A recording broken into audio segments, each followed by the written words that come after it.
When NASCAR boomed in popularity to its peak in the 1990s to the 2000s, it was because a lot of drivers had great charisma, a great personality, and a lot of people even liked their driving style a lot. But there is another very important factor that people seem to know, but they don't realize how important it actually was. And that was driver sponsorship deals, whether it was Jeff Gordon driving the DuPont Chevy, Dale Earnhardt Jr. driving the Budweiser Chevy, Jimmy Johnson in the Lowe's Chevy, Tony Stewart in the Home Depot, Gibbs, Chevy to even Toyota, and a bunch of other numerous cars. Some cool sponsorship promotions were for one race or two race deals to promote a cool event that was happening, or one was maybe one that didn't really turn out so well. But I'm going to tell you about a single driver sponsorship combination that was extremely clever and I feel like could have been a staple and super iconic for years to come, but it ultimately never reached the maximum fruition it could have been.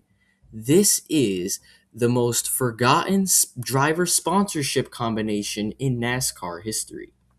At the conclusion of the 2000 season, Aikens Motorsports and Elton Sawyer had established themselves as one of the most formidable and consistent teams in the NASCAR Busch Series. With points finishes of 5th, and 6th across the last 3 seasons, you'd think they'd have sponsors lining up at the door. However, that wasn't the case. You see, despite Sawyer finishing 6th or 5th in points in the last 3 seasons, there was one thing he didn't rack up that sponsors see essential to keeping a partnership alive with the driver. That was wins. Elton Sawyer only went to victory lane once across those last 3 seasons, coming at New Hampshire in 1999. So after a winless season in 2000, Lysol pulled their sponsorship from Aikens Motorsports, and that left the team scrambling for a new sponsor heading into 2001. Don't worry, Sawyer would eventually get some help in 2001.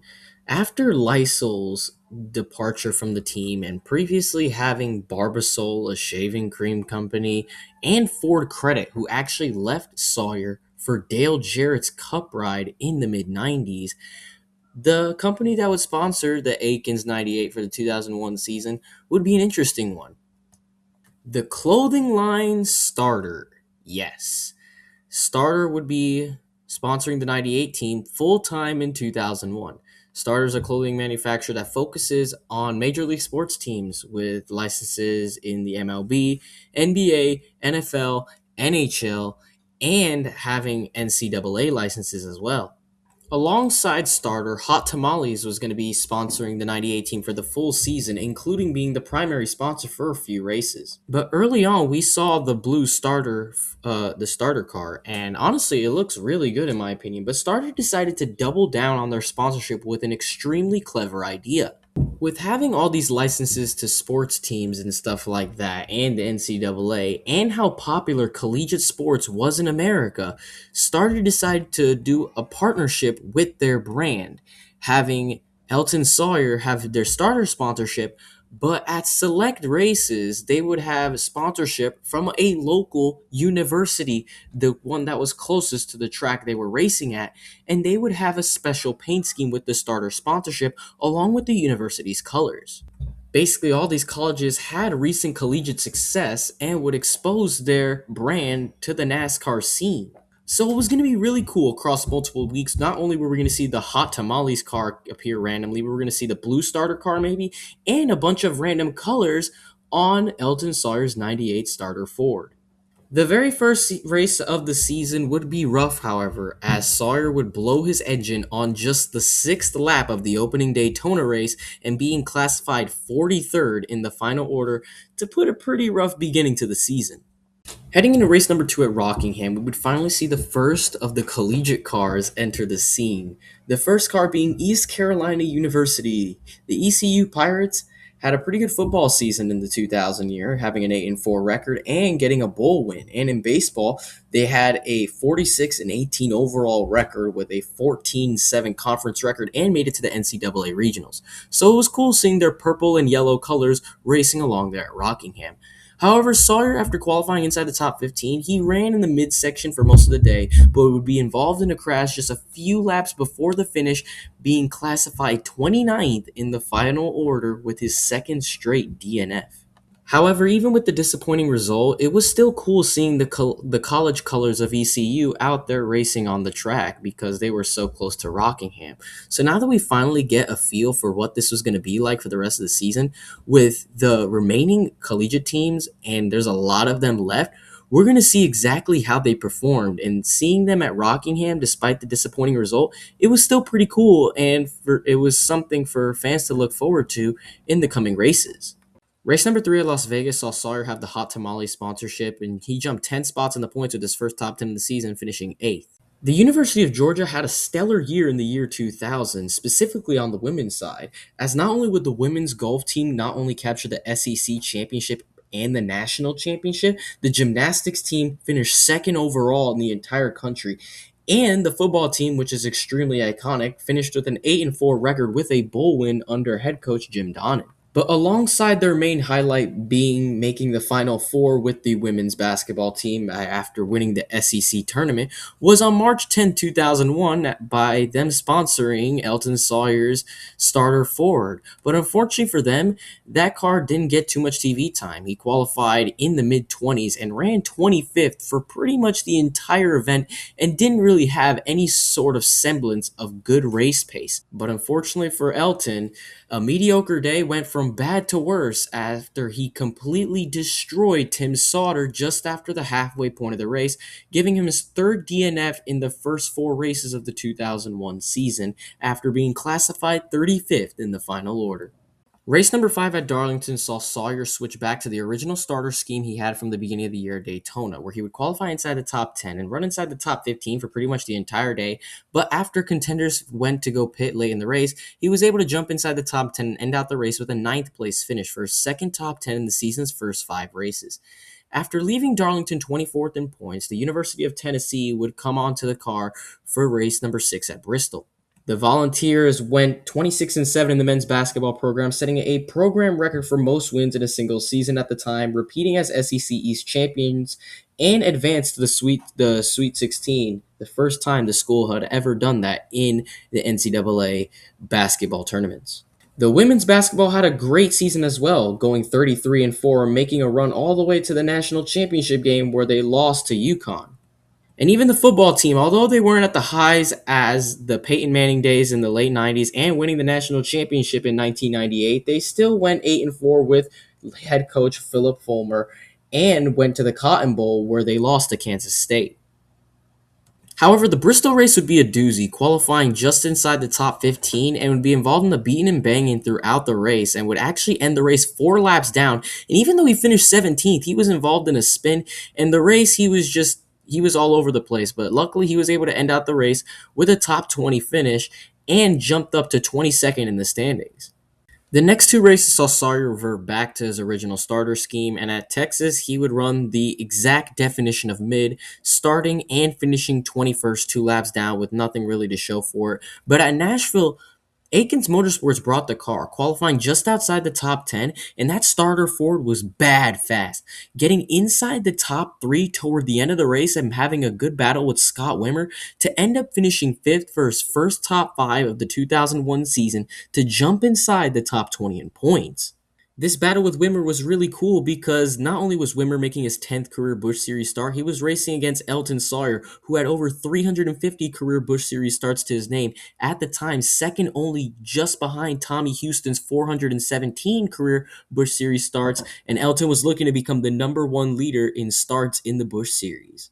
As Aikens Motorsports unloaded the 98 car in Talladega, Alabama, fans saw the Auburn University logos all over the 98 Ford, and the Auburn Tigers football team had a really good season, winning the SEC Western Division title in 2000 with a 9-4 record, highlighted with a 9-0 win in the Iron Bowl against Alabama, reaching the SEC championship game and going on to play in the Citrus Bowl. Not only that, the men's basketball team went 24-10 overall, reaching the second round of the NCAA tournament.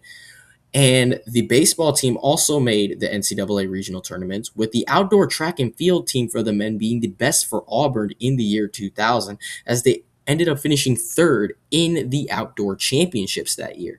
So at Dega, Sawyer just kept his Ford clean, driving in the midsection for most of the race, but when the big one took out most of the competitors with around 25 laps to go, he decided to hit the gas pedal hard, and he was able to stay with the main leaders toward the end of the race and was able to get his second straight top 10 on the season after a strong top 5 finish at Nashville to finish 6th at Talladega to jump inside the top 15 in points. Hot Tamales would come back on the 98 Ford for the race at Fontana, where Sawyer had a quiet top 15 finish, being in 12th, but not before another run-in with Scott Wimmer. But at Richmond, Starter came back and showed their colors on Sawyer's Ford, but unfortunately, even though the 98 put himself 6th on the grid and was running inside the top 5 for the first 90 laps of the event pretty much, an engine failure would force the 98 team behind the wall, ironically on lap 98, which was very unfortunate, and he would finish 40th in the final order. This was a stinger because he looked like he could have a potential race-winning car, if not a top 10/top 5 car, and it dropped him from 11th to 17th in the standings. As the Busch Series went up to a place where Sawyer had been to victory lane before, Loudon, New Hampshire, the UConn Huskies from the University of Connecticut sponsored the Aikens Motorsports 98 with the starter sponsorship. And the Huskies in 2000 had a really strong year as they won both the national championship in women's basketball and men's soccer. And the Huskies football program also transitioned from being an FCS team to being an all-out D1 team. And throughout the day, Sawyer had a really strong run, qualifying inside the top 15 and again slowly picking off cars toward the end of the race to end out the race with a strong 9th place finish. At Nazareth, it was back to the original starter car, but he ran so conservatively it was almost impossible for me to find any footage of him, and he qualified outside the top 20, but again, he slowly picked off cars throughout the 200-lap event, didn't finish on the lead lap, but he still finished in 11th. Charlotte looked to be a very important event, not only being NASCAR's headquarters, but they were going to have sponsorship from the University of North Carolina, and the Tar Heels looked to have a really strong race. Although the Tar Heels football team struggled with the 6-5 record, the men's soccer team shared the ACC regular season championship and secured the number 1 seed in the NCAA tournament, reaching the quarterfinals. And men's basketball saw them reach the March Madness tournament as the number 8 seed and pulled off major upsets, which included defeating top-seeded Stanford to reach the Final Four. And although they didn't win the championship, it was an immensely successful season. However, the Tar Heels' successes in the year 2000 didn't translate to this race at Charlotte, as Elton Sawyer struggled the entire race in that 98. He fell outside the top 30 toward a portion of the race and was just running mediocre the entire day. But toward the end of the race, again, he was able to find something, slowly picked off cars one at a time, and with fuel economy being an issue, he was able to nurse the 98 Ford home to a 19th place finish. The next race at Dover saw Elton Sawyer have a special one-off paint scheme with sponsorship from Mike and Ike, and he made the most of it, qualifying just inside the top 15, running strong all race, and finishing in 6th to jump inside the top 10 points for the first time all season. Now, entering Kentucky, we were anticipating a good run because all of Sawyer's best runs had come on flat intermediate tracks, more specifically at Nashville. And at Kentucky, it was more of the same with the original starter sponsorship. He qualified inside the top 10, ran strong for the entire event, pretty much ran inside the top 10 for most of the event. And although he didn't lead a single lap, up to this point he had only led that one lap at Las Vegas, he was able to get his season best finish of 4th at Kentucky. And this good run at Kentucky was what Sawyer needed heading into the next race at Milwaukee. The Aikens Motorsports 98 would be donned with the colors of the University of Wisconsin's Badgers at Milwaukee. The Badgers men's basketball team in 2000 lost to Michigan State in the national semifinals. The football team started off the calendar year with back-to-back Rose Bowl wins with their Heisman Trophy running back Ron Dane, and the fall team in the actual 2000 season went 9-4 and they barely lost in the Sun Bowl to UCLA. The women's volleyball team won the Big Ten championship and lost the NCAA championship after having a 33-win season. And in wrestling, Donnie Pritzloff won the NCAA individual wrestling championship at 165 pounds. And with Milwaukee being a flat intermediate type track, Sawyer excelled on those flatter tracks like Kentucky and Nashville. And in Milwaukee, he ran in the top 10 on just pure pace alone, led 2 laps during the pit cycle for his first lap sled since all the way back in Las Vegas, and he finished in 6th for his 3rd consecutive top 10, and he jumped to 8th in the standings. The next race at Watkins Glen saw Sawyer run comfortable with one-off sponsorship from Zors. He qualified inside the top 10 and finished in 6th for the third time in 4 races to get his 4th consecutive top 10 finish. And at Watkins Glen, he had really good runs there before with previous top 10s. So it was just really good for him. He was just really good on those flatter type of courses. And this was a really good thing to have, 4 straight top 10s. It was really good momentum to be carrying heading into what was probably going to be the biggest next few races of the season. At Chicagoland, Hot Tamales came on the 98 Ford again, where he qualified in a dismal 37th, but again found his way up front and ended up finishing in 8th to extend that top 10 streak to 5 races. And at Gateway, he would have his next chance at possibly winning, with the University of Illinois and their Fighting Illini sponsoring the 98 Ford. And although their football team hadn't made so much noise and their men's basketball team made it to the NCAA tournament as the number 4 seed, and so did the women's soccer team make the tournament, they didn't have too many successes on the collegiate sports level that were eye-popping. But in the race at Gateway, again, another flat track, really similar to Milwaukee this time, Sawyer excelled, actually leading 19 laps in the process for his most successful race of the season up to this point. He was leading the race toward the end of the race, and it looked like he could possibly hold off everybody to get his 3rd career win in first since '99, but unfortunately, he had to go into fuel conservation mode, allowing cars to get past him to take the lead, and he would end up falling all the way back to 8th. Although extending his top 10 streak to 6 races, he could have possibly won this race, but he had to fall all the way back to 8th just to make it to the end. And at Pikes Peak, he had the Nebraska Cornhuskers sponsoring him. The Cornhuskers had their women's volleyball team winning a national championship with no losses on the season, and their football team went 10-2 with a dominating victory in the Alamo Bowl. Men's basketball also made the Big 12 tournament, and the baseball team had won the Big 12 tournament championship. And in football, they were national championships just a few years before, 1994 and 1995, and were contested to win the 1997 one along with Michigan.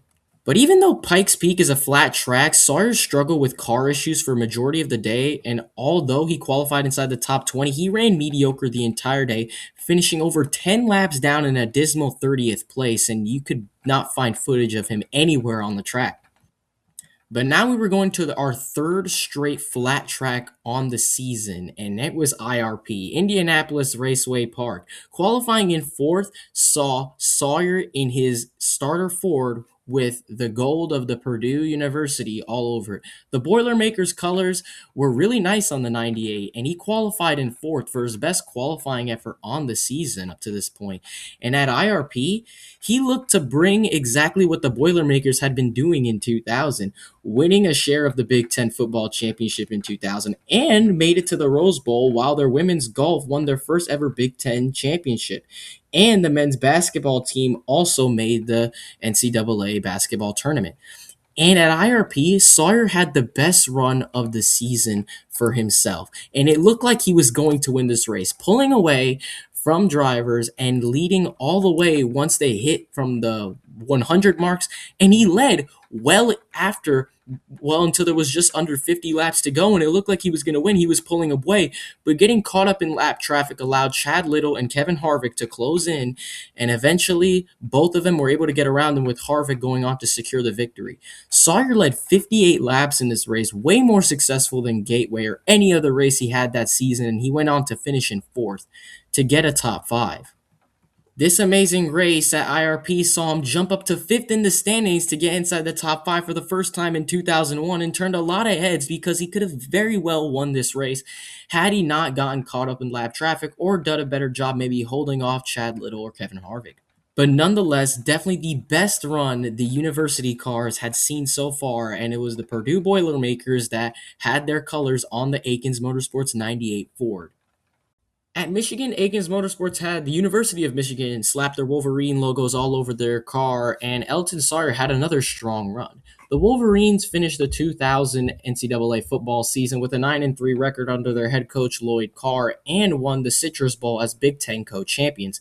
And at the beginning of the calendar year, Tom Brady in his final collegiate game beat Alabama in a huge upset in his final collegiate game. And Sawyer had another strong run at Michigan, a flatter type intermediate track. It isn't too flat, but it's still flatter than, say, Chicagoland or Atlanta. And Sawyer started in 8th, ran in the top 10 for almost the entire race, and went on to finish in 7th, which included having a pretty intense, strong battle with Jason Keller. Hot Tamales was back on the car for race number 24 at Bristol, and Sawyer qualified in 6th and ran there for pretty much the entire day, never got into the top 5, but his car lit up toward the end of the race, and in another battle with Scott Wimmer, he pulled the bump and run on him and was able to snag 5th place right before the end of the race to jump back up to 5th in the standings. The next race at Darlington saw the original starter car back, and Sawyer put the number 98 Ford 17th on the grid, but was able to light the car up throughout the race. And toward the end of the race, on the final restart, he made a pass for second and was closing in on Jeff Burton, but ran out of time as a caution came out on the white flag, and Burton was able to win at the line. Sawyer was closing in right behind him in second to get his best finish of the season so far. He was still like 350 points behind 4th place in the standings, but he still had a great run the following race at Richmond, where Hot Tamales was back on the car, and he took the 98 to an 8th place finish for another top 10 effort. And at Dover, with the starter car back on track, he put the number 98 7th on the grid and again ran strong just like he did in the first Dover race. But although he didn't get a top 10 finish like last time, he was able to finish in 11th. Elton Sawyer had purple and white colors on his Ford when they came to Kansas. That was because Kansas State University had put their colors all across the number 98 Ford that weekend. And Kansas State, their Wildcats programs were all right in 2000, but their main program, their football team under head coach Bill Snyder, went 11-3 in 2000 and earned a share of the Big 12's North Division Championship. And one of their game wins saw them get a really insane, dramatic, snowy upset victory over Nebraska, who was ranked number 4 in the polls at the time, and it's remembered as one of the best Kansas State football games in school history. However, Sawyer had another mediocre run, qualifying just inside the top 25 and ran there for pretty much the entire day, but pit strategy saw him gain some track position late in the race, and although he didn't finish on the lead lap, he was able to come out with a 16th place finish. The first Charlotte race saw Sawyer sponsored by the University of North Carolina, but the second race here saw him have the colors of North Carolina State University. The Wolfpack had a pretty good football season in 2000 under first-year head coach Chuck Amato, getting a bowl win and going 8-4 overall with a 4-4 ACC record, with their main victory being a 30-23 win against nationally ranked Georgia Tech on national television. On that team included freshman Phillip Rivers and a good wide receiver in Corin Robinson. Their basketball team was pretty competitive too, suffering 2 heartbreaking losses to Duke in January and Maryland late in the year. However, on this day on October 6, 2001, Elton Sawyer was able to put that NC State Wolfpack Ford 8th on the grid, and usually like he did on most races, he fell back around the top 15 for most of the race, but late in the going, on the 30-to-go restart, he elected to take 2 right side tires to try to gain some track position, and was able to go all the way up to battle for second with Jeff Burton. Unfortunately, the tire strategy didn't work as he fell all the way back to 9th, but it was a good gutsy strategy call by the 98 team that saw him get another top 10 finish. The following 2 races at Memphis and Phoenix saw Sawyer bring the Hot Tamales car back out a couple more times, where at Memphis he put the car up in 6th in qualifying, but fell back early and never really got up to speed, struggling with handling and car issues as he finished in 26th, 3 laps down. At Phoenix, Sawyer qualified in 8th and was running in the midsection for most of the race. Mike Wallace ended up getting loose in front of him just after the midsection of the race, and Sawyer got together with Bobby Hamilton Jr. trying to avoid it and going hard in the wall after leading 4 laps earlier. Going hard in the wall caused him to not finish the race, giving him his first DNF since in his engine failure all the way race 11 at Richmond. This 38th place finish was pretty sad for Sawyer, but luckily he came back with the starter car the next race at Rockingham, and although he put up only 28th in qualifying, he ran in the midsection for most of the race, but late in the race, with just a few laps to go, a big crash put on a red flag period, and everyone had to stop. When the red flag was lifted, a bunch of drivers went down to pit road to get fresh tires, while Sawyer and a bunch of others stayed out for some track position. On the 1-lap shootout, leader Jeff Green ran out of gas, and a couple other cars ran out of gas, allowing Sawyer to gain a bunch of spots. And as Kenny Wallace went on to get his first Busch Series win since 1996 and his 9th career win, Elton Sawyer was able to wheel his starter Ford up into the 10th position for his first top 10 since Charlotte. However, the final race of the 2001 season was the biggest for Elton Sawyer, as the 14th and final university showed their colors on his starter Ford, being the biggest one of all 14 by far. This was the University of Miami with their green and orange colors supporting their Hurricanes, and in the 2000 season, their football program finished 11-1, won the Big East, and won the Sugar Bowl in pretty dominating fashion, as their men's basketball team was also performing really strong. However, their 2001 football team is looked as one of the greatest of all time, going undefeated and going on to win the national championship.